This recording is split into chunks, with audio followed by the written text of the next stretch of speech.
So when you think about Samsung devices, you think about foldable technology such as the Z Fold and the Z Flip, right? And here in the US, we have Motorola, who also tries to contend in the flip space with the Moto Razr to compete against the Z Flip.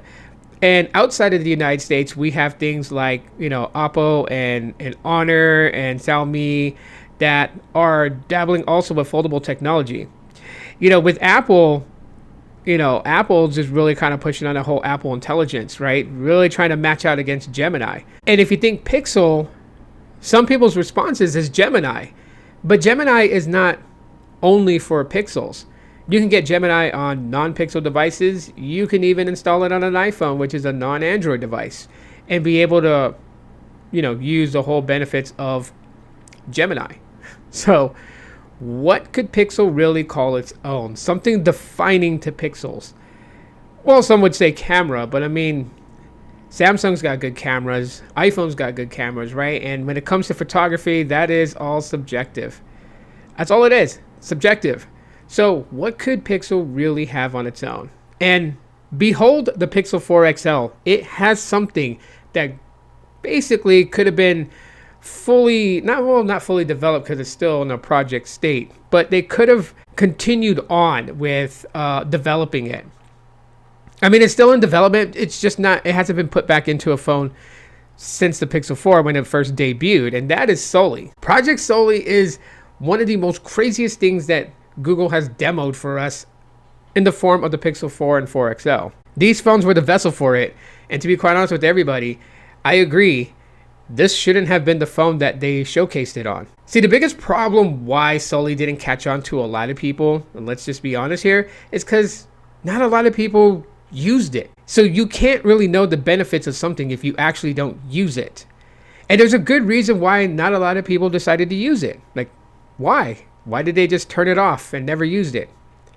It's because battery life is more important when it comes to these devices. Smartphones, at the end of the day, battery is in the either top 1 or 2 position as to what's important about a smartphone when being judged. You want a phone that's going to last you all day. I mean, some people want their phone to last them 3 days on a single charge, and okay, wishful thinking. But in reality of it, most people are content if a phone can make it from the moment you take it off to the charger to the moment you're about to close your eyes and go to bed. If your battery can make it that long, then you'll consider it decent battery.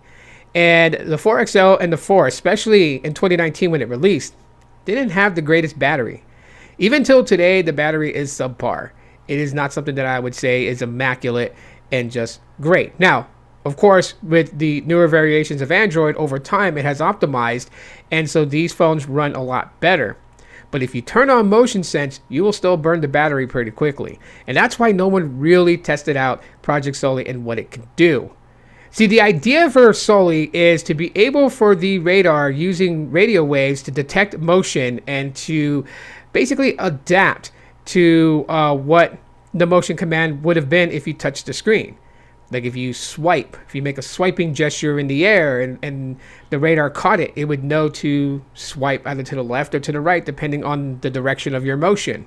If you used, like a twisting knob motion, it would understand to emulate that on the, in the software. It would know that. So if you were wanting to dial up the volume, dial down the volume, it could respond in that way. And so Soli really just kind of was like the peaking dawn of something far, far, far amazing. Being able to interact with your smartphone without having to touch the screen all the time. However, it got a bad rep because people didn't really use it. How could someone say, oh yes, it's worth it and defend it if they'd never used it?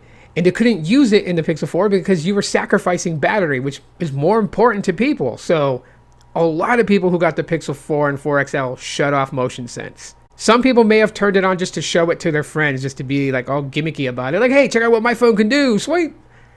Change track on the music because there was a limited amount of things that motion sense was able to handle. But now we're in 2025. We are literally like 6 years since the unveiling of Project Soli inside the Pixel 4 and 4 XL. And there's still advancements in Project Soli. It's getting better and better and better. The technology is growing. We don't hear a lot about it, but it's still growing. And just, I'm thinking to myself, how cool will it be to reintroduce this back with a Pixel device that has very good battery that can withstand it.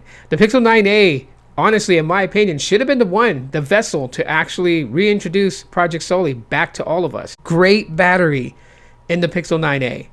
Great battery. So I can only imagine if I turned on motion sense, then this would probably give me about the same type of battery that the Pixel 7a would give me, which I would be okay with that, because it would be from a moment off the charger to a moment I close my eyes. If it would do that, I think Project Soli in the 9a would have been great. But you know, the 10 is coming, and no, the 10 is not going to have this. So maybe the Pixel 11 next year could possibly have this. I don't know, but I would say Google, it's worth a shot bringing this back, especially with all the updates that Project Soli has gone through. I would definitely love to see how this could be implemented into a smartphone and something that Pixels can call their own.